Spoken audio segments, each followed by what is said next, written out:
Story time audio ബുക്സിലേക്ക് എല്ലാവർക്കും സ്വാഗതം. V നിർമ്മലയുടെ സമയതീരം തുടരുന്നു. അധ്യായം 2. ഒരു കുന്നു മുഴുവൻ ഒറവയ്ക്കൽ മെറ്റൽ ഇൻഡസ്ട്രീസിൻ്റെ സ്വന്തമാണ്. ഒരിടത്ത് കുന്നിടിച്ച് മണ്ണ് കോരി ടിപ്പർ ലോറികളിൽ കയറ്റി വിടുന്നു. മറ്റൊരിടത്ത് പാറമടയിൽ ലോഡിംഗ് തകൃതിയായി നടക്കുന്നു. പജീറോയിൽ പാറവട വരെ പോയിട്ട് അവർ തിരിച്ച് കമ്പനിയിലെത്തി. ഇവിടെ നമുക്ക് വേറെയും ക്വാറിയുണ്ട്. ഇടുക്കിയിലുണ്ട് വേറൊരെണ്ണം. അത് പുതുതായി തുടങ്ങിയതാ, പ്രസന്നൻ അനുജനോട് വെളിപ്പെടുത്തി. പജീറോയിൽ നിന്നിറങ്ങിയ ശേഷം പ്രസന്നൻ അനുജനെ വിളിച്ച് ഓഫീസിലേക്ക് കൊണ്ടുപോയി. പുതിയ ഓഫീസ് കെട്ടിടവും വിനയനെ വിസ്മയിപ്പിച്ചു. ധാരാളം കണ്ണാടി ജാലകങ്ങളുള്ള ഓഫീസ്. എയർ കണ്ടീഷൻ ചെയ്തിരിക്കുന്നു. MD-ക്കും മാനേജർക്കും പ്രത്യേകം ക്യാബിനുകൾ. എല്ലാ മേശകളിലും കമ്പ്യൂട്ടറുകൾ. ഇഷ്ടിക നിർമ്മാണ ഫാക്ടറിയും ക്രഷർ യൂണിറ്റും പ്രസന്നൻ കാട്ടിക്കൊടുത്തു. എല്ലാം നവീകരിച്ചിരിക്കുന്നു. പുതിയ യന്ത്രസാമഗ്രികൾ, പുതിയ കെട്ടിടങ്ങൾ. എല്ലാം നീ കണ്ടില്ലേ? എങ്ങനെയുണ്ട്? പ്രസന്നൻ തൻ്റെ ശീതീകരിച്ച ക്യാബിനിൽ അനുജനെ വിളിച്ചിരുത്തിയിട്ട് ആകാംക്ഷയോടെ ചോദിച്ചു. ഫൻറ്റാസ്റ്റിക്. വലിയേട്ടൻ എല്ലാം അപ്ഡേറ്റ് ചെയ്തിരിക്കുന്നല്ലോ.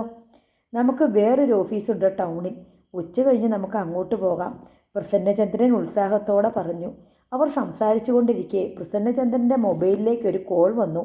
അയാൾ ഫോണെടുത്ത് സംസാരിക്കാൻ തുടങ്ങിയപ്പോൾ വിനയൻ ക്യാബിൻ വിട്ടിറങ്ങി. ഓഫീസ് ഹാളിൽ ആകമാനം ഒന്ന് നോക്കി.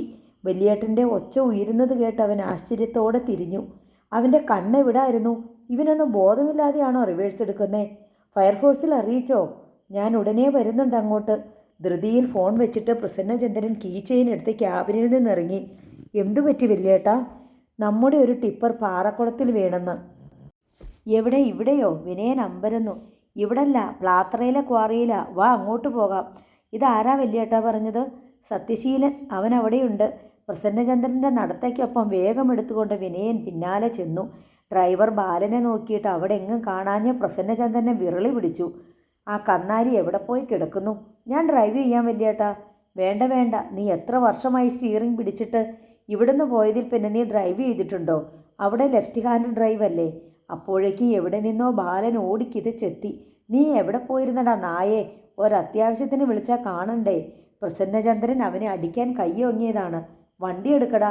ബാലൻ പെട്ടെന്ന് സെക്യൂരിറ്റിയുടെ കയ്യിൽ നിന്ന് താക്കോൽ വാങ്ങി പജീറോയിൽ കയറി അത് സ്റ്റാർട്ട് ചെയ്തു. പ്രസന്നചന്ദ്രനെ വിനയചന്ദ്രനെ പിൻസീറ്റിൽ കയറി. എടാ, പ്ലാത്ര പാറമടയിലോട്ട് വിട്, പ്രസന്നചന്ദ്രൻ ആജ്ഞാപിച്ചു. പജീറോ കുതിച്ചു പാഞ്ഞു. പുതുപുത്തൻ ടിപ്പറാ. ബോഡി പണിതിറക്കിയിട്ട് 2 മാസം. പാറക്കുളത്തിൽ നിന്നത് പൊക്കിയെടുക്കണമെങ്കിൽ രൂപ എത്ര ലക്ഷമാ ചെലവ്? വെള്ളം വറ്റിച്ചാൽ പോരെ? വിനയൻ ചോദിച്ചു. ഈ വർഷകാലത്ത് എങ്ങനെ വറ്റിക്കാനാ? 100 പമ്പ് സെറ്റ് വെക്കണം. അടിയിന്ന് ഭയങ്കര ഉറവയാ. 60-70 അടി താഴ്ചയുണ്ട്. അതെങ്ങനെ പാറക്കുളത്തിൽ വീണു? ഒരുത്തൻ റിവേഴ്സ് എടുത്തതാ. പുറകിലുണ്ടായിരുന്നവൻ പോരട്ടെ പോരട്ടെ എന്ന് പറഞ്ഞു കാണും. അപ്പോൾ ഡ്രൈവറും പോയോ ടിപ്പറിൻ്റെ കൂടെ? വിനയചന്ദ്രൻ ഉൾക്കിടിലത്തോടെ തിരക്കി. അവനും പോയെന്നാ സത്യം പറഞ്ഞത്. മറിഞ്ഞു വീഴുന്നതിനിടയിൽ കൂടെ ഉണ്ടായിരുന്നവൻ എടുത്തു ചാടി. ബാക്കി വിവരം ഒന്നും അറിയത്തില്ല. അവിടെ ചെല്ലണം. 15 മിനിറ്റിനുള്ളിൽ അവർ ക്വാറിയിലെത്തി. ഏതാണ്ട് പച്ച നിറത്തിൽ ഏക്കറുകളോളം വിസ്താരത്തിൽ കിടക്കുന്ന പാറക്കുളത്തിന് ചുറ്റും ജനക്കൂട്ടം. ടിപ്പർ ലോറി പാറക്കുളത്തിലേക്ക് വീണ ഭാഗത്ത് മണ്ണിടിഞ്ഞിട്ടുണ്ട്. ആ ഭാഗത്താണ് കൂടുതൽ ആളുകൾ. പാറമടയ്ക്ക് അതിരികെ പജീറോ നിന്നു. പ്രസന്നചന്ദ്രനും വിനയചന്ദ്രനും ഇറങ്ങി ടിപ്പർ വീണ ഭാഗത്തേക്ക് ചെന്നു. സത്യശീലൻ അവരുടെ സമീപത്തേക്ക് വന്നു. വലിയേട്ടാ, പോലീസ് ഇപ്പോഴെത്തും. ഫയർഫോഴ്സിലും അറിയിച്ചിട്ടുണ്ട്, സത്യശീലൻ വേവലാതിയോടെ പറഞ്ഞു. ഡ്രൈവർ പോയി വലിയേട്ടാ. ക്ലീനർ ലോറി മറിയുന്ന വഴി പാറക്കുളത്തിലോട്ട് ചാടി. അവൻ മുങ്ങിപ്പൊങ്ങിയപ്പോഴേക്കും കരയ്ക്കുണ്ടായിരുന്നവർ കയർ എറിഞ്ഞു കൊടുത്ത് വലിച്ചു കയറ്റി, സത്യശീലൻ പറഞ്ഞു. ഏത് ഡ്രൈവറാ? പ്രസന്നചന്ദ്രൻ ചോദിച്ചു. സുധാകരൻ, സത്യശീലൻ വെളിപ്പെടുത്തി. അവനാണോ? കഷ്ടമായി പോയല്ലോ, പ്രസന്നചന്ദ്രൻ പറഞ്ഞു. അല്പസമയത്തിനുള്ളിൽ പോലീസ് എത്തി. സംഭവസ്ഥലം പരിശോധിച്ച് സംഭവം നടക്കുമ്പോൾ സ്ഥലത്തുണ്ടായിരുന്നവരെ വിളിച്ച് ചോദ്യം ചെയ്യൽ തുടങ്ങി. ലോഡ് കയറ്റിയ ശേഷം നിരപ്പിലേക്ക് വരുമ്പോൾ വളവ് തിരിയാതെ വന്നുവെന്നും പുറകോട്ടെടുത്തപ്പോൾ നിയന്ത്രണം എടുത്ത് പാറക്കുളത്തിലേക്ക് മറിഞ്ഞുവെന്നും ദൃക്സാക്ഷികൾ മൊഴി നൽകി. ക്ലീനറെ രക്ഷപ്പെടുത്തിയെങ്കിലും കരയ്ക്കെത്തിയപ്പോഴേക്കും അവശനായി കഴിഞ്ഞിരുന്നതിനാൽ അപ്പോൾ തന്നെ ഹോസ്പിറ്റലിലേക്ക് കൊണ്ടുപോയിരിക്കുകയാണ്. അധികം വൈകാതെ ഫയർഫോഴ്സ് എത്തി. അവർ ജോലി തുടങ്ങുമ്പോഴേക്കും ഒരു ഓട്ടോറിക്ഷ അലമുറ കരച്ചിലോടെ പാഞ്ഞെത്തി. 2 പെൺകുട്ടികളും ഒരു കൗമാരക്കാരനും മധ്യവയസ്സ് പിന്നിട്ട ഒരു സ്ത്രീയും വാവിട്ട് കരഞ്ഞുകൊണ്ട് ഓട്ടോറിക്ഷയിൽ നിന്നിറങ്ങി. വിനയചന്ദ്രന് ഇത്തരം ഹൃദയഭേദകമായ കാഴ്ചകളൊന്നും കാണാൻ വയ്യ. അവൻ പജീറോ നിർത്തിയിരുന്നിടത്തേക്ക് തിരിഞ്ഞു നടന്നു. വിനയചന്ദ്രൻ പജീറയ്ക്കുള്ളിൽ തന്നെ ഇരുന്നു. പാറമടയിലേക്ക് ആളുകൾ കൂട്ടമായി വന്നുകൊണ്ടേയിരുന്നു. കുറെ കഴിഞ്ഞപ്പോൾ ബാലൻ കാറിനടുത്തേക്ക് തിരിച്ചെത്തി. കൊച്ചു സാറേ, അയാൾ ഇപ്പോഴും ജീവനോടെ കാണുമോ? ആര്? വിനയചന്ദ്രൻ ചോദിച്ചു. ആ സുധാകരൻ ചേട്ടൻ. എടാ, നിനക്ക് ഇത്ര ബുദ്ധിയില്ലേ? എത്ര സമയമായി വെള്ളത്തിനടിയിൽ പോയിട്ട്? അതാ എനിക്കും സംശയം. എല്ലാവരും ഭയങ്കര തിരക്ക് കൂട്ടുന്നു. വേഗം മുങ്ങി നോക്കണം, ലോറി പൊക്കണം എന്നെല്ലാം പറഞ്ഞുകൊണ്ട് എന്തൊരു ബഹളമാ. ഇനിയിപ്പോൾ അരമണിക്കൂർ താമസിച്ചാലും കുഴപ്പമൊന്നുമില്ലല്ലോ. വലിയേട്ടൻ എവിടെയാടാ? പോലീസുകാരുടെ അടുത്തുണ്ട്. ഫയർഫോഴ്സ് വെള്ളത്തിലിറങ്ങിയോ? ആരിറങ്ങാനാ? എന്താ പാറമടയുടെ താഴ്ച? നേവിയുടെ മുങ്ങൽ വിദഗ്ധര് വേണ്ടി വരുമോ? അവരിവിടെ വന്നു മുങ്ങുമോ കൊച്ചു സാറേ? ഇവിടെ അല്ലാതെ പിന്നെ കൊച്ചിക്കായലിൽ മുങ്ങിയാൽ മതിയോ? ഡെഡ് ബോഡി എടുക്കണ്ടേ? മരിച്ചു കാണും അല്ലേ കൊച്ചു സാറേ? നിനക്കിപ്പോഴും വിശ്വാസമില്ലേ? കാണാതെ എങ്ങനെയാ വിശ്വസിക്കുന്നേ? കരയ്ക്ക് നിൽക്കണവരെല്ലാം ഇങ്ങനെ ഓരോ സംശയം പറഞ്ഞുകൊണ്ട് നിൽക്കുക. അത് മനുഷ്യസഹജമാണെന്ന് വിനയചന്ദ്രന് തോന്നി. കടലിൽ പോയ ആളും കായലിൽ പോയ ആളും ഉരുൾപൊട്ടലിൽ പെട്ടയാളും കാണാതാവുക മാത്രമേ ചെയ്യുന്നുള്ളൂ. മരിച്ചതായി സ്ഥിരീകരിക്കുന്നത് മൃതദേഹം കിട്ടിയതിന് ശേഷം മാത്രമാണ്. എനിക്ക് വിശ്വസിക്കാൻ പറ്റുന്നില്ല കൊച്ചു സാറേ. ഇന്നലെ ഞാൻ കണ്ടതാ സുധാകരൻ ചേട്ടനെ. വർത്തമാനവും പറഞ്ഞു. കൊച്ചുമുതലാളി വന്നപ്പോൾ നിനക്ക് എന്തൊക്കെ കൊണ്ടുവന്ന് തന്നടാന്ന് എന്നോട് ചിരിച്ചുകൊണ്ട് ചോദിച്ചയാളാ. ഇപ്പം മരിച്ചെന്ന് പറഞ്ഞാൽ എങ്ങനെ വിശ്വസിക്കും? ബാലൻ അത് ഉൾക്കൊള്ളാനാവുന്നില്ല. അയാൾക്ക് എന്തു പ്രായം വരും? ചെറുപ്പമാണെന്നേ. കണ്ടാലൊരു 35 വയസ്സ് തോന്നിക്കും. 48 50 കാണുമായിരിക്കും. കാണാനൊക്കെ നല്ല മിടുക്കനായിരുന്നു. അയാൾക്ക് ഭാര്യയും മക്കളും ഒക്കെ ഉണ്ടല്ലേ? ആ, കൊച്ചു സാർ ഓർക്കുന്നില്ലേ? 2 ദിവസം മുമ്പ് ഞാൻ പറഞ്ഞില്ലായിരുന്നോ? ഞാൻ മറന്നുപോയടാ. ആ പിള്ളേരുടെ നിലവിളി കേൾക്കണം. ഓ, സഹിക്കാൻ പറ്റത്തില്ല. എന്തോ ചെയ്യാനാ അല്ലേ കൊച്ചു സാറേ? നീ ഈ വണ്ടി തിരിച്ച് മാറ്റിയിട്. അല്ലെങ്കിൽ ചിലപ്പോൾ നമുക്ക് തിരിച്ചിറങ്ങിപ്പോകാൻ പറ്റില്ല. പുറകെ വണ്ടികൾ വന്ന് ബ്ലോക്കാകും. ബാലൻ അതനുസരിച്ചു. പജീറോ റിവേഴ്സ് എടുത്ത് തിരിച്ച് എപ്പോൾ വേണമെങ്കിലും പോകാൻ പാകത്തിലാക്കി പാർക്ക് ചെയ്തു. ബൈക്കുകളിലും ജീപ്പിലും കാൽനടയായും വീണ്ടും ആളുകൾ എത്തിക്കൊണ്ടിരുന്നു. കുറേ കഴിഞ്ഞപ്പോൾ പ്രസന്നചന്ദ്രനും സത്യശീലനും കൂടി കാറിനടുത്തേക്ക് വന്നു. നീ അങ്ങോട്ടെങ്ങും വന്നില്ലേ? പ്രസന്നചന്ദ്രൻ വിനയചന്ദ്രനോട് ചോദിച്ചു. തിരിച്ചു പോന്നതാ. ഇനി എന്നാ ചെയ്യുന്നേ? ഫയർഫോഴ്സിന് ഒന്നും ചെയ്യാൻ പറ്റില്ല. 70 അടി മിച്ചം ആഴമുണ്ട്. നേവിയിൽ നിന്ന് മുങ്ങൽ വിദഗ്ധർ വരണം. അതിനു വേണ്ട ഏർപ്പാട് ചെയ്യുന്നുണ്ട്. MLAയെയും മന്ത്രിയെയും വിളിച്ചു പറഞ്ഞു. MLA ഇപ്പം തന്നെ എത്തും. MLA വന്നിട്ട് എന്ത് ചെയ്യാനാ? വിനയേന്ദ്രൻ ചോദിച്ചു. ഒന്നും ചെയ്യാനല്ല, എല്ലായിടത്തും ചെന്ന് സഹകരിക്കേണ്ടതല്ലേ? പ്രസന്നൻ സത്യശീലൻ്റെ നേർക്ക് തിരിഞ്ഞു. ഞങ്ങൾ പോയിട്ട് വരാം. നേവിക്കാർ വരുമ്പോഴേക്കും എത്തിക്കൊള്ളാം. സത്യൻ ഇവിടുത്തെ കാര്യങ്ങൾ നോക്കിക്കൊള്ളണം. എന്ത് അത്യാവശ്യം വന്നാലും എന്നെ വിളിക്കണം. സത്യശീലൻ തലകുലുക്കി സമ്മതിച്ചു. വലിയേട്ടൻ ഇവിടെ നിൽക്കേണ്ടതായിരുന്നു. ഞാൻ നിന്നിട്ട് എന്ത് ചെയ്യാനാ? എനിക്ക് മുങ്ങലും നീന്തലും ഒന്നും വശമില്ല. വലിയേട്ടൻ പൊയ്ക്കോ, ഞാനുണ്ടല്ലോ ഇവിടെ, സത്യശീലൻ പറഞ്ഞു. കണ്ടു നിൽക്കാൻ വയ്യാഞ്ഞിട്ടാ പോയതെന്ന് നീ പറഞ്ഞേക്ക്. BP കൂടിയെന്നും കൂടി ചേർത്തോ? ഉവ്വ്, സത്യശീലൻ തലയാട്ടി. ബാലൻ കാർ സ്റ്റാർട്ട് ചെയ്തു. വീട്ടിലേക്ക് മടങ്ങുമ്പോൾ പ്രസന്നൻ അനുജനെ നോക്കി ചോദിച്ചു. നിനക്ക് എന്തു പറ്റിയൊരു വല്ലായ്മ? ഏയ്, ഒന്നുമില്ല. നമ്മുടെ കമ്പനിയിൽ ഒരു അനിഷ്ട സംഭവം ഉണ്ടാകുമ്പോൾ സന്തോഷിക്കാൻ പറ്റുമോ? അതൊക്കെ അങ്ങനെ നടക്കും. കഴിഞ്ഞ വർഷം പാറ പൊട്ടിച്ചപ്പോൾ ഒരുത്തൻ മരിച്ചു. അതിനു മുമ്പത്തെ കൊല്ലം മണ്ണിടിഞ്ഞ് വീണ് 3 പേരാ ഒറ്റയടിക്ക് പോയത്. ഇങ്ങനത്തെ അപകടം പിടിച്ച പ്രസ്ഥാനമൊന്നും നമുക്ക് വേണ്ടായിരുന്നു അല്ലേ വലിയേട്ടാ? അങ്ങനെ നോക്കിയാൽ എവിടെ അപകടമില്ലാത്തത്? വിമാനം പറത്തുന്ന പൈലറ്റുമാരും മറ്റു ജോലിക്കാരും വിമാനം തകർന്ന് മരിക്കുന്നില്ലേ? കപ്പൽ മുങ്ങി മരിക്കുന്നില്ലേ? റോഡ് അപകടങ്ങളിൽ എത്ര പേർ മരിക്കുന്നു? കനികളിൽ ആളുകൾ മരിക്കുന്നില്ലേ? മീൻപിടുത്തക്കാർ മരിക്കുന്നില്ലേ? എടാ, ജീവൻ എവിടെ ഉണ്ടോ അവിടെ മരണവും ഉണ്ട്. വീട്ടിലെത്തിയപ്പോൾ അംബിക ചിറ്റ വേഗം പൂമുഖത്തേക്ക് വന്നു. പ്ലാത്തറയിൽ എന്തോ അപകടം. ചിറ്റ എങ്ങനെ അറിഞ്ഞു? പ്രസന്നൻ ആശ്ചര്യപ്പെട്ടു. ബാലൻ ദേവിയെ വിളിച്ചു പറഞ്ഞു. നമ്മുടെ ഒരു ടിപ്പർ പാറക്കുളത്തിൽ വീണു. ഇനി അത് പൊക്കണമെങ്കിൽ വെള്ളം വറ്റിക്കണം. ഈ മഴക്കാലത്ത് അത് സാധിക്കില്ല. ഏതെങ്കിലും ക്രെയിൻ സർവീസുകാരെ വിളിച്ച് ചോദിക്കണം പൊക്കാൻ പറ്റുമോയെന്ന്, പ്രസന്നൻ പറഞ്ഞു. ലോറിയാണോ പ്രസന്ന വലുത്? ഒരാളും കൂടി പോയിട്ടില്ലേ? ആള് പോയതിന് പറഞ്ഞിട്ട് എന്താ കാര്യം? പോയില്ലേ? അല്ല, ബോഡി എടുക്കണ്ടേ? അതിനൊക്കെ ഏർപ്പാടാക്കിയിട്ടുണ്ട്. ദേവിക്ക് പറയണ കേട്ടു. ആ ഡ്രൈവർ സുധാകരൻ നല്ല മനുഷ്യനായിരുന്നെന്ന്. അതൊക്കെ ശരിയാ, പക്ഷെ പറഞ്ഞിട്ട് എന്താ ഗുണം? ആള് പോയില്ലേ? ഇവിടെ വന്നിട്ടുണ്ടല്ലോ സുധാകരൻ, അല്ലേ? ആ, ഞാൻ വല്ലപ്പോഴും ദൂരയാത്ര പോകുമ്പോൾ സുധാകരനെ വിളിക്കാറുണ്ടായിരുന്നു. ഒരു ദുസ്വഭാവവും ഇല്ലായിരുന്നു അല്ലേ? അയാളുടെ വരുമാനം കൊണ്ട് ആ കുടുംബം കഴിഞ്ഞു പോന്നിരുന്നതെന്ന് ദേവിക്ക് പറഞ്ഞു. ചേടാ, ഇനി ഇതൊക്കെ പറഞ്ഞുകൊണ്ടിരിക്കാമെന്നല്ലാതെ എന്തെങ്കിലും നേട്ടമുണ്ടോയെന്നാണ് ഞാൻ ചോദിക്കുന്നേ. നമ്മൾ എന്തെങ്കിലും സഹായം ചെയ്യണ്ടേ ആ കുടുംബത്തിന്? അമ്പുകച്ചിറ്റ വീണ്ടും ചോദിച്ചു. വേണം, ഡെഡ് ബോഡി എടുക്കണം, പോസ്റ്റ്മോർട്ടം നടത്തണം, ശവദാഹം നടത്തണം. ആ കുടുംബത്തിന് എന്തെങ്കിലും നഷ്ടപരിഹാരം കൊടുക്കണം. അതൊക്കെ തൊഴിലുടമയുടെ കടമയാ. എൻ്റെ ലോറി പോയതോ എനിക്കുണ്ടാകുന്ന നഷ്ടമോ ഒന്നും ആർക്കും അറിയണ്ട. അതിന് പൊക്കിയെടുത്താൽ തന്നെ വല്ലതിനും കൊള്ളാമോ? അതിന് ഇൻഷുറൻസ് ഇല്ലേ വല്യേട്ടാ? വിനയേന്ദ്രൻ ചോദിച്ചു. ഇൻഷുറൻസ് അതൊക്കെ ഒരു കണക്കാ. ചിറ്റേ, ചോറ് വിളമ്പ്, നേവിക്കാർ വരുമ്പോഴേക്കും അങ്ങോട്ട് ചെല്ലണം. എനിക്ക് ചോറ് വേണ്ട, ആകെ ഒരു ക്ഷീണം, ഞാൻ റൂമിൽ കാണും. അത്രയും പറഞ്ഞ് വിനയചന്ദ്രൻ സ്റ്റെയർ കേസ് കയറി മുകളിലേക്ക് പോയി. പാറക്കുളത്തിൻ്റെ 3 കരകളിലും ജനങ്ങൾ തിങ്ങി നിൽക്കുന്നു.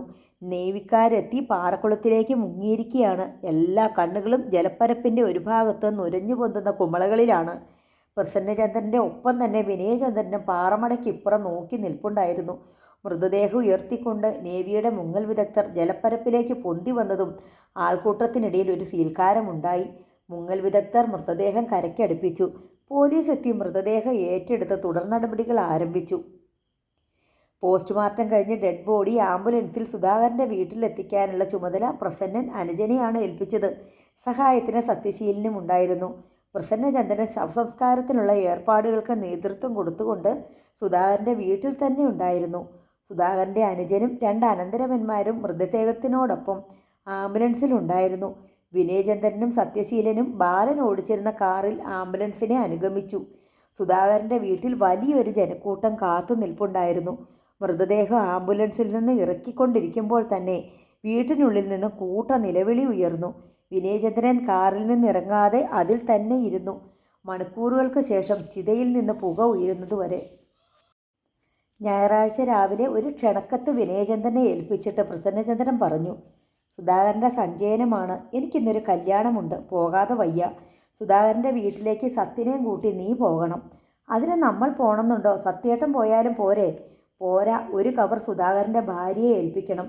പ്രസന്നചന്ദ്രൻ കവർ വിനയചന്ദ്രനെ ഏൽപ്പിച്ചു. ഇതെന്താ വല്യേട്ടാ? കുറച്ച് ക്യാഷാണ്, നമ്മൾ എന്തെങ്കിലും സഹായം ചെയ്യണ്ടേ? ഇത് എത്രയുണ്ട്? 25,000. അത്രയും കൊടുത്താൽ മതിയോ? ഡ്രൈവർ അല്ലായിരുന്നോ? നമ്മുടെ കുഴപ്പം കൊണ്ടല്ലല്ലോ അപകടം ഉണ്ടായത്. അവൻ്റെ അശ്രദ്ധ. തൽക്കാലം ഇത്രയും കൊടുക്ക്, ബാക്കി എന്തു വേണമെന്ന് ആലോചിച്ച് ചെയ്യാം. വിനയചന്ദ്രൻ സത്യശീലനെയും കൂട്ടി 10 മണിയോടെ സുധാകരൻ്റെ വീട്ടിലെത്തി. അവിടെ ശേഷക്രിയകൾ ആരംഭിച്ചിരുന്നു. എല്ലാം കഴിയുന്നതുവരെ വിനയചന്ദ്രൻ കാത്തു നിന്നു. നാക്കിലയിൽ പിണ്ടമുരുട്ടി വെച്ച് സുധാകരൻ്റെ മകൻ കൈതട്ടി കാക്കയെ വിളിക്കുമ്പോൾ വീടിൻ്റെ തെക്കുപുറത്ത് ക്ഷണിക്കപ്പെടാത്തവരുടെയും ബന്ധുജനങ്ങളുടെയും ഇടയിൽ വിനയചന്ദ്രൻ നിലകൊണ്ടു. ചടങ്ങിന് ശേഷം ചെറിയൊരു ചായൽ സൽക്കാരം ഉണ്ടായിരുന്നു. ഇഡ്ഡലിയും വടയും ചായയും. വിനയചന്ദ്രൻ ചായ മാത്രം കഴിച്ചു. തിരിച്ചു പോരുന്നതിന് മുമ്പ് വിനയചന്ദ്രൻ സുധാകരൻ്റെ ഭാര്യയെ അന്വേഷിച്ചു. സത്യശീലൻ സുധാകരൻ്റെ ഏതോ ബന്ധുവിനോട് അക്കാര്യം പറഞ്ഞേൽപ്പിച്ചു. അല്പസമയം അവർ വരാന്തിയിൽ കാത്തു നിന്നു. ധാവണിയെടുത്ത ഒരു പെൺകുട്ടി സ്ത്രീജനങ്ങൾക്കിടയിലൂടെ ആരെയോ തെരഞ്ഞു വന്നു. അവൾ സംശയത്തോടെ സത്യശീലനെയും വിനയചന്ദ്രനെയും നോക്കി. വിലാസിനി ചേച്ചിയുടെ മോളല്ലേ? അതെ. അവൾ അമ്പരപ്പിൽ സത്യശീലനെ നോക്കി. വിലാസിനി ചേച്ചി എവിടെ? അമ്മ വയ്യാതെ കിടപ്പ. എന്താ അമ്മയെ അന്വേഷിച്ചത്? ഇത് മുതലാളിയുടെ അനുജന, എന്തോ പറഞ്ഞേൽപ്പിക്കാനുണ്ടായിരുന്നു.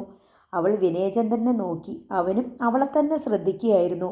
സുധാകരൻ മുങ്ങി മരിച്ച പാറക്കുളത്തിന് സമീപം കരച്ചിലോടെ ഓട്ടോറിക്ഷയിൽ വന്നിറങ്ങിയവരുടെ കൂട്ടത്തിൽ ഈ പെൺകുട്ടി ഉണ്ടായിരുന്നുവെന്ന് അവന് ഓർമ്മ വന്നു. പോസ്റ്റ്മോർട്ടം കഴിഞ്ഞു കൊണ്ടുവന്ന സുധാകരൻ്റെ മൃതദേഹം ആംബുലൻസിൽ നിന്നിറക്കിയപ്പോഴും അച്ഛാ എന്ന അലമുറയിട്ട് പാഞ്ഞു വന്ന് ആ ശരീരത്തിലേക്ക് വീണതും ഇതേ പെൺകുട്ടി. ഇന്ന് അല്പം മുമ്പ് പിതൃതർപ്പണത്തിന് പിണ്ടം ഉരുട്ടിവെച്ച് സുധാകരൻ്റെ മകൻ കൈതട്ടി കാക്കയെ വിളിക്കുമ്പോൾ വരാന്തയുടെ തൂണും ചാരി നിന്ന് നിശബ്ദം കണ്ണീർ പൊഴിച്ചതും ഇവൾ തന്നെ. സുധാകരൻ ചേട്ടൻ്റെ മോളാ. സത്യശീലൻ വിനയചന്ദ്രനെ പരിചയപ്പെടുത്തി. അമ്മയോട് എന്തെങ്കിലും പറയാനാണോ? വിനയാന്വിതയായി അവൾ ചോദിച്ചു. എനിക്കൊന്നും പറയാനില്ല. വല്യേട്ടൻ ഒരു കവർ എൻ്റെ കയ്യിൽ ഏൽപ്പിച്ചിട്ടുണ്ട്. അത് അമ്മയുടെ കയ്യിൽ കൊടുക്കണമെന്ന് പറഞ്ഞു. ഞാൻ കൊടുത്താൽ മതിയോ? അവൾ അപേക്ഷാസ്വരത്തിൽ ചോദിച്ചു. വിനയചന്ദ്രൻ സംശയത്തോടെ സത്യശീലനെ നോക്കി. അത് മതി, സത്യശീലൻ പറഞ്ഞു. ചേച്ചി സങ്കടപ്പെട്ട് കിടക്കുവാണെങ്കിൽ നമ്മൾ ശല്യപ്പെടുത്തണ്ട. നിങ്ങളുടെ പേരെന്താ? വിനയചന്ദ്രൻ അലിവോടെ ചോദിച്ചു. അനുപ്രിയ. വിനയചന്ദ്രൻ കവർ അവളുടെ നേർക്ക് നീട്ടി. അതൊരു ചെറിയ തുകയാ. നഷ്ടപരിഹാരമാണെന്ന് വിചാരിക്കണ്ട. അതുകൊണ്ടൊന്നും നഷ്ടം നികത്താൻ പറ്റില്ലെന്നറിയാം. അനുപ്രിയ ആ കവറിന് നേർക്കു നോക്കി. അവളുടെ കണ്ണ് നിറഞ്ഞു വന്നു. ചുണ്ടുകൾ ഒന്ന് വിതുമ്പി. വിറകൊള്ളുന്ന വിരലുകളിലേക്ക് വിനയചന്ദ്രൻ ആ കവർ വെച്ചു കൊടുത്തു. അവൾ അപ്പോൾ അവൻ്റെ മുഖത്തേക്ക് നോക്കി. എൻ്റെ അച്ഛൻ്റെ ജീവൻ്റെ വിലയാണോ ഇത് എന്ന് അവൾ ചോദിച്ചുവെന്ന് അവന് തോന്നി. പക്ഷെ സ്വരം കേട്ടില്ല. ഒരുപക്ഷെ തൻ്റെ ഉള്ളിൽ നിന്ന് തന്നെ അങ്ങനെയൊരു ചോദ്യം ഉത്ഭവിച്ചിരിക്കണം. ചില മനുഷ്യജീവിതങ്ങൾക്ക് ചിലർ വിലയിടുമ്പോൾ അവർ എത്രയോ ചെറുതായി പോകുന്നുണ്ടെന്ന് ആ നിമിഷം അവൻ അനുഭവിച്ചു. ഒന്നും പറയാതെ അവൻ പെട്ടെന്ന് പിന്തിരിഞ്ഞു. വരാന്തയിലുള്ളവർ ഈ രംഗത്തിനു തന്നെ ഈ ദൃഷ്ടി ഊന്നി നിൽക്കുകയാണെന്ന് അവൻ കണ്ടു. അമ്മയുടെ കയ്യിൽ തന്നെ കൊടുത്തേക്കണം, സത്യശീലൻ ഓർപ്പിക്കുന്ന ശബ്ദം പിന്നിൽ കേട്ടുകൊണ്ട് വിനയചന്ദ്രൻ വരാന്തയിൽ നിന്നിറങ്ങി. മുറ്റത്ത് നിന്ന് ഇറങ്ങുമ്പോൾ വിനയചന്ദ്രൻ തിരിഞ്ഞൊന്ന് നോക്കി. സത്യശീലൻ പിന്നാലെ വരുന്നുണ്ട്. അനുപ്രിയ കവറും കയ്യിൽ പിടിച്ച് നിർനിമേഷയായി വരാന്തയിൽ തന്നെ നിൽക്കുന്നു. അവളുടെ അച്ഛൻ ഇപ്പോൾ ആ കവറിനുള്ളിൽ ഒരു ചെറിയ നഷ്ടപരിഹാര തുകയായി ചുരുങ്ങിപ്പോയിരിക്കുന്നു. കാറിൽ കയറിയിരുന്നപ്പോൾ വിനയചന്ദ്രൻ സത്യശീലനോട് ചോദിച്ചു, സത്യേട്ടാ, നല്ലൊരു പട്ടിക്കുട്ടിയെ കിട്ടണമെങ്കിൽ എന്ത് കൊടുക്കേണ്ടി വരും? പൊമറേനിയൻ ആണോ? നമുക്ക് വളരെ വിശ്വസിക്കാവുന്ന ഒരെണ്ണം. അൾസേഷനൊക്കെ ആണെങ്കിൽ 20-30 രൂപയൊക്കെ കൊടുക്കേണ്ടി വരും. അതിലും കൂടിയ ഇനമാണെങ്കിൽ 50 എന്ന് വെച്ചാൽ 50,000 കണക്കിലാണ് ഞാൻ പറഞ്ഞത്. ഏറ്റവും നല്ലതിനോ 5 ലക്ഷം രൂപ വരെ വിലയുള്ള പട്ടികളുണ്ടത്രേ. എന്താ, നായ് വളർത്തലൊരു ഹോബിയാക്കാൻ ഉദ്ദേശിക്കുന്നുണ്ടോ? അതല്ല, ഞാൻ ആ 25,000 രൂപ നഷ്ടപരിഹാരം കൊടുത്തത് ഒന്ന് കമ്പയർ ചെയ്ത് നോക്കുമായിരുന്നു. കൊള്ളാവുന്ന ഒരു പട്ടിയുടെ വില പോലും ആയില്ല അല്ലേ? സത്യശീലൻ മുഖം തിരിച്ച് ആശ്ചര്യത്തോടെ വിനയചന്ദ്രനെ നോക്കി. 5-6 ലോഡ് കരിങ്കല്ലിൻ്റെ വില. നമ്മൾ ഇത്തിരി തരംതാണ് പോയില്ലേ സത്യേട്ടാ? ലോറിയുടെ തേർഡ് പാർട്ടി ഇൻഷുറൻസ് ഒക്കെ ഉണ്ടല്ലോ, അതിൻ്റെ ക്ലെയിം കിട്ടും. പിന്നെ അയാൾക്കൊരു LIC പോളിസിയൊക്കെ ഉണ്ടാവാതിരിക്കുമോ? നല്ല കരുതലുള്ളവനായിരുന്നു സുധാകരൻ ചേട്ടൻ. വലിയും കുടിയും ചൂതുകളിയും ഒന്നുമില്ലായിരുന്നു. അതില്ലാതിരുന്നതൊരു തെറ്റാണോ? നന്മയല്ലേ? അപ്പോൾ നമ്മൾ കൂടുതൽ വിലയിടണ്ടേ? ഇനിയും എന്തെങ്കിലും കൊടുക്കുമായിരിക്കും വലിയേട്ടൻ അങ്ങനെ ആരെ നിരാശപ്പെടുത്തിയിട്ടില്ല. നോക്കിയും കണ്ടും ചെയ്യുന്ന ആളാ. എന്തെങ്കിലും മനസ്സിൽ കണക്ക് കൂട്ടിയിട്ടുണ്ടായിരിക്കും. ഇപ്പം കൊടുത്തില്ലെങ്കിൽ പിന്നെ എപ്പോഴാ? വിനുക്കുട്ടൻ വിചാരിക്കുന്ന പോലല്ല. നമ്മൾ പുറമേ കാണുന്നതിൻ്റെ അടിയിൽ നമ്മൾ കാണാത്ത ഒരുപാട് കാര്യങ്ങളുണ്ട്. ആ ലോറി പൊക്കിയെടുക്കാൻ എത്ര ചിലവായി? ലോഡ് സഹിതം മറിഞ്ഞ ലോറിയാ. പാറയിൽ ഒന്ന് അടിച്ചാ അത് വെള്ളത്തിൽ വീണത്. ഇൻഷുറൻസ് കിട്ടുമെന്ന് വെച്ചാലും നമ്മുടെ കയ്യിൽ നിന്നൊരു 3 ലക്ഷം രൂപ ക്ലീനായി മാറിക്കിട്ടും. പിന്നെ പോലീസിന്, നേവിക്ക്, ഫയർഫോഴ്സിന്, പോസ്റ്റ്മോർട്ടം ചെയ്തെടുത്ത് ആംബുലൻസിന്, ശവദാഹത്തിന് പൈസ ചിലവായതിന് വല്ല കണക്കുമുണ്ടോ? ലോറി പിടിച്ചിട്ട് കിട്ടാതെ പുറകോട്ട് ഉരുണ്ടുപോയത് യന്ത്രത്തകരാറ് കൊണ്ടായിരിക്കുമല്ലോ. ഒന്നെങ്കിൽ ഗിയർ ഷിഫ്റ്റിംഗ് ഫെയിലിയർ, അല്ലെങ്കിൽ ബ്രേക്ക് ഫെയിലിയർ, അതുമല്ലെങ്കിൽ മറ്റെന്തെങ്കിലും മെക്കാനിക്കൽ പ്രോബ്ലം. സുധാകരൻ നല്ല ഡ്രൈവർ ആയിരുന്നല്ലോ അല്ലേ? അതൊക്കെ ശരി തന്നെ. നമ്മൾ ഓടിക്കാൻ കൊടുത്ത വാഹനത്തിൻ്റെ ഒരു മെക്കാനിക്കൽ ഫെയിലിയർ സുധാകരൻ്റെ ജീവനെടുത്തു. സുധാകരൻ്റെ ഭാഗത്തു നിന്നുകൊണ്ട് ആ ജീവൻ്റെ കണക്ക് പറഞ്ഞാൽ നമ്മളല്ലേ ആ കടം തീർക്കേണ്ടത്? ലോകം അത്രയൊന്നും വളർന്നിട്ടില്ല വിനുക്കുട്ട. വലിയേട്ടന് അതേക്കുറിച്ച് നല്ല ബോധ്യമുണ്ട്. അടിവരയിട്ട പോലെ സത്യശീലൻ പറഞ്ഞു നിർത്തി. വലിയേട്ടൻ്റെ ശരിയാണ് ശരി എന്നൊരു ധ്വനി അതിലടങ്ങിയിട്ടുണ്ടെന്ന് വിനയചന്ദ്രന് മനസ്സിലായി. കാർ ഓടിക്കൊണ്ടിരുന്നു. കുറേ സമയം മൗനമായിരുന്ന ശേഷം വിനയചന്ദ്രൻ ചോദിച്ചു, സുധാകരൻ ആരൊക്കെയുണ്ട്? ഭാര്യ, പിന്നെ 3-4 മക്കൾ. അതിലൊന്നിനെയല്ലേ നമ്മൾ കണ്ടത്? അത് മൂത്ത മകൾ. ഇളയത് 2 ആണോ 3 ആണോ എന്ന് അത്ര തീർച്ചയില്ല. അവിടെ വേറെ ആരെങ്കിലും ഉണ്ടോ ഏണിംഗ് മെമ്പർ?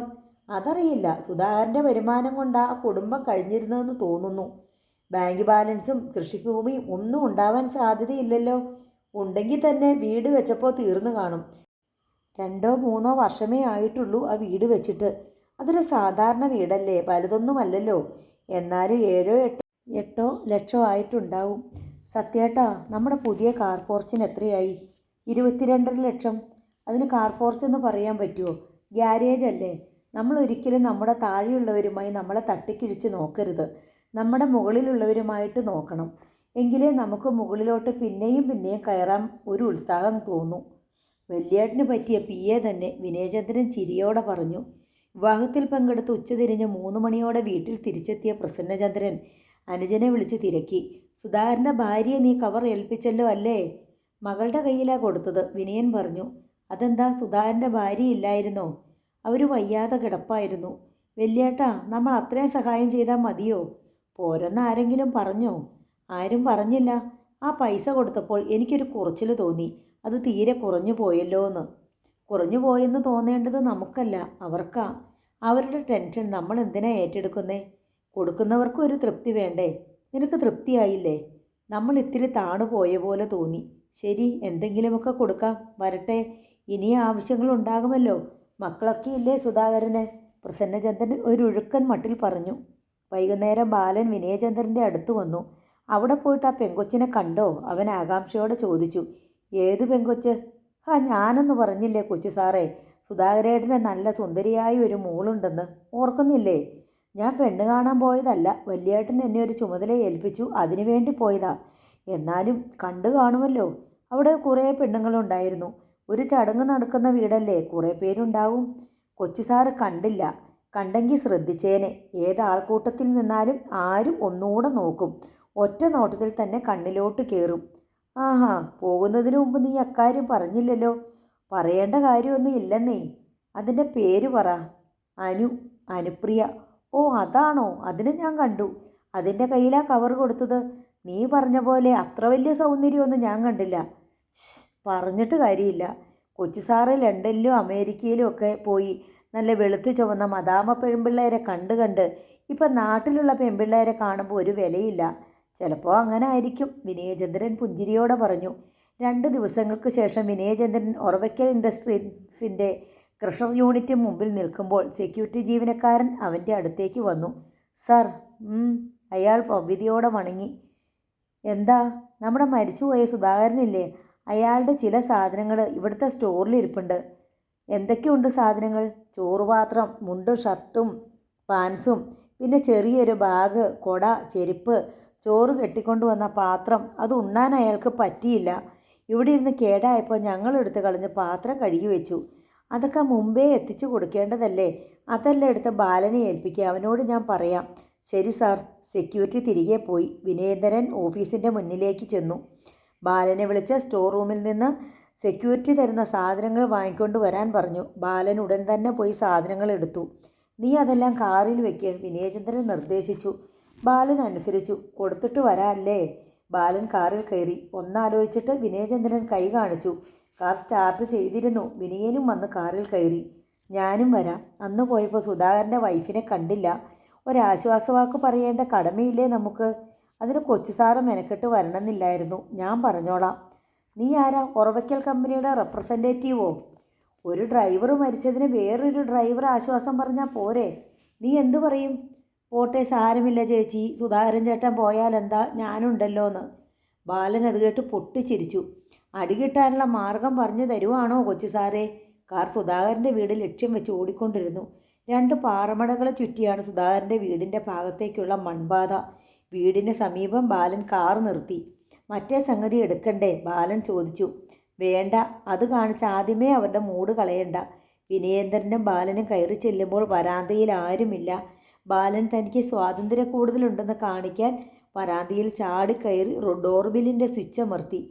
അല്പം കഴിഞ്ഞപ്പോൾ മധ്യവയസ്കയായ ഒരു സ്ത്രീ വാതിൽപ്പടിയിൽ പിടിച്ച് സാവധാനം ഇറങ്ങി വന്നു. മനസ്സിലാവാതെ വിനയചന്ദ്രനെ നോക്കി. ബാലനെ കണ്ടപ്പോൾ അവരുടെ മുഖത്തൊരു പരിചയഭാവം വന്നു. ഇത് നമ്മുടെ കൊച്ചു സാറാ, പ്രസന്നചന്ദ്രൻ മുതലാളിയുടെ ഇളയ ആള്. ലണ്ടനിലായിരുന്നു, വന്നതാ. ഇങ്ങോട്ട് വരുന്നെന്ന് പറഞ്ഞപ്പോൾ എൻ്റെ കൂടെ പോന്നു. ബാലൻ ഒറ്റശ്വാസത്തിൽ പറഞ്ഞു. മധ്യവയസ്ക കൈയെടുത്ത് കൂപ്പി. വിലാസിനി ചേച്ചി സുധാകരൻ ചേട്ടൻ്റെ വൈഫാ. മനസ്സിലായി. ഇനി എന്ത് ചെയ്യണമെന്നറിയാതെ വിനയേന്ദ്രൻ കുഴങ്ങി. മുറ്റത്തെ ചരൽ ഞെരിയുന്ന ഒച്ച കേട്ടവൻ തിരിഞ്ഞു. 2 ബക്കറ്റുകളിൽ വെള്ളം തൂക്കി പിടിച്ചുകൊണ്ട് അനുപ്രിയ. അവൾ അത് അടുക്കളയുടെ പിന്നാമ്പുറത്തേക്ക് കൊണ്ടുപോയി. ഇവിടുത്തെ മോട്ടോർ കേടാ, കിണറ്റിൽ നിന്ന് കോരണം, വിലാസിനി പറഞ്ഞു. അനുപ്രിയ ബക്കറ്റുകൾ എവിടെയോ വെച്ചിട്ട് തിരിച്ചു വന്ന് വരാന്തയുടെ അങ്ങേയറ്റത്ത് കയറി. ബാലൻ വിനയേന്ദ്രനോട് ചേർന്ന് നിന്ന് കൈമുട്ടിൽ തോണ്ടി. ശങ്കിച്ച് അനുപ്രിയ അവർ നിൽക്കുന്നിടത്തേക്ക് വന്നു. വിനയചന്ദ്രൻ അവളെ നോക്കി. ചുരിദാറിൽ അവൾ മുമ്പ് കണ്ടത്തേക്കാൾ പ്രായക്കുറവ് തോന്നിപ്പിക്കുന്നു. ബാലനോട് സമ്മതിച്ചു കൊടുത്തില്ലെങ്കിൽ ഇവളുടെ മുഖം ഒന്നുകൂടി കാണാൻ തൻ്റെ ഉള്ളിൽ ആഗ്രഹമുണ്ടായിരുന്നുവെന്ന് വിനയചന്ദ്രൻ മനസ്സാ ഒരു കുറ്റസമ്മതം നടത്തി. എന്നെ ഓർമ്മയുണ്ടോ? ഒരു തവണ ഞാൻ വന്നിട്ടുണ്ട്, വിനയചന്ദ്രൻ ചോദിച്ചപ്പോൾ അവൾ ഉവ്വെന്ന് തലയാട്ടി. ബാലൻ തിരികെ കാറിനടുത്തേക്ക് പോയി. അതിൽ വെച്ചിരുന്ന സാധനങ്ങൾ എടുത്തുകൊണ്ട് വന്നു. അപ്പോഴേക്കും അനുപ്രിയ 2 ഗ്ലാസ് ചായ കൊണ്ടുവന്നു. ട്രേയിൽ നിന്നും 2 ഗ്ലാസും വിനയേന്ദ്രൻ തന്നെ എടുത്തു. അതിലൊന്ന് ബാലൻ്റെ നേർക്ക് നീട്ടി. ബാലൻ താൻ ബിഗ് ഷോപ്പറിലാക്കി കൊണ്ടുവന്ന സാധനങ്ങൾ അനുപ്രിയയെ ഏൽപ്പിച്ചു. എന്താ ഇത്? അനുപ്രിയ ആശ്ചര്യത്തിൽ രണ്ടുപേരെയും നോക്കി. അവിടെ സ്റ്റോറിലിരുന്നതാ, സുധാകരൻ ചേട്ടൻ്റെയാ, ബാലൻ പറഞ്ഞു. അനുപ്രിയയുടെ മുഖത്ത് ഒരു ശോകച്ചവി പരക്കുന്നത് വിനയൻ ശ്രദ്ധിച്ചു. എന്തിനാ ഇനി ഞങ്ങൾക്കിതൊക്കെ? അനുപ്രിയയുടെ സ്വരസങ്കടത്തിൽ കുതിർന്നു. എന്നാലും അച്ഛൻ്റെ അല്ലേ, ഒരു ഓർമ്മക്കുറിപ്പല്ലേ, നിങ്ങൾക്കിതിന് വിലയില്ലെങ്കിൽ പിന്നെ ആർക്കാ? വിനയൻ ചോദിച്ചു. ഇതൊക്കെ കാണുമ്പോൾ ഞങ്ങളുടെ ചങ്ക് പൊട്ടും, അതുകൊണ്ട് പറഞ്ഞതാ. അച്ഛനില്ലാന്ന് വിശ്വസിക്കാൻ പറ്റണില്ല ഇപ്പോഴും. അപ്പോഴേക്കും അവളുടെ കണ്ണ് നിറഞ്ഞു. മുഖം തിരിച്ച് മാറി നിന്ന് അവൾ അത് ഒപ്പിക്കളഞ്ഞു. ഇവിടെ വേറെ ആരെങ്കിലും ജോലിക്ക് പോകുന്നുണ്ടോ? വിനയേന്ദ്രൻ തിരക്കി. ഇല്ല. പിന്നെന്താണൊരു വരുമാനമാർഗം? വീട്ടുചെലവുകൾ നടക്കണ്ടേ? എന്ത് ചെയ്യണമെന്ന് ഞങ്ങൾക്കറിഞ്ഞുകൂടാ. ആരെങ്കിലും സഹായിക്കാനുണ്ടോ? വിനയേന്ദ്രൻ ചോദിച്ചു. മനസ്സിലാകാതെ അനുപ്രിയ അവനെ നോക്കി. അല്ല, ഞാൻ ഉദ്ദേശിച്ചത് അച്ഛൻ്റെയോ അമ്മയുടെയോ റിലേറ്റീവ്സ് ആരെങ്കിലും. അച്ഛൻ്റെ സഹായം ആവശ്യമുള്ളവരായിരുന്നു റിലേറ്റീവ്സൊക്കെ. എല്ലാവരും അന്നന്നത്തെ അധ്വാനം കൊണ്ടാണ് കഴിഞ്ഞുകൂടുന്നത്. അനുപ്രിയ പഠിക്കുകയായിരുന്നോ? എൻ്റെ പഠിപ്പ് നിർത്തിയതാ. അതെന്താ? എന്തുമാത്രം പഠിച്ചു? ബികോമിന് കമ്പ്യൂട്ടർ ആപ്ലിക്കേഷൻ. അച്ഛനെ കൊണ്ട് അത്രയേ പറ്റിയുള്ളൂ. ഞാനും പറഞ്ഞു മതിയെന്ന്. ഓ, അത്രയൊക്കെ പഠിച്ചു അല്ലേ? ഞാൻ കരുതി +2 കഴിഞ്ഞ് പോയിട്ടില്ല എന്ന്. വിനയചന്ദ്രൻ പറഞ്ഞത് കേട്ട് അനുപ്രിയ മന്ദഹസിച്ചു. അതെല്ലാവരും പറയും. വിലാസിനി വാതിൽക്കിലേക്ക് വന്നിട്ട് പറഞ്ഞു. ഇവളെ കണ്ടാൽ തീരെ പ്രായം തോന്നില്ലാന്ന്. പഠിക്കണത് 10ലാണോ 12ലാണോ എന്നൊക്കെ ചോദിക്കുകയും ചെയ്യും. ഇവൾക്ക് അത്രയെങ്കിലും പഠിക്കാൻ സാധിച്ചല്ലോ. ഇളയവരുടെ കാര്യമാ കഷ്ടം. അവർക്കെന്തു പറ്റി? ഇവളുടെ അനുജത്തി +2 പഠിച്ചുകൊണ്ടിരുന്നതാ. അതിന് ഇളയവൻ 10ലും. അതൊക്കെ ഇനി നിർത്തുകയല്ലേ രക്ഷയുള്ളൂ. വിനയൻ ഇത് കേട്ട് ആശ്ചര്യമായി. എന്തിനാ പഠിപ്പ് നിർത്തുന്നത്? അവർക്ക് പഠിച്ചുകൂടെ? വീട്ടുചെലവ് കഴിഞ്ഞ് പോകണ്ടേ? ആരെക്കൊണ്ട് പറ്റും പഠിപ്പിക്കാൻ? പൈസ എത്ര വേണം? യൂണിഫോമും പുസ്തകവും ട്യൂഷൻ ഫീസും വണ്ടിക്കൂലിയും.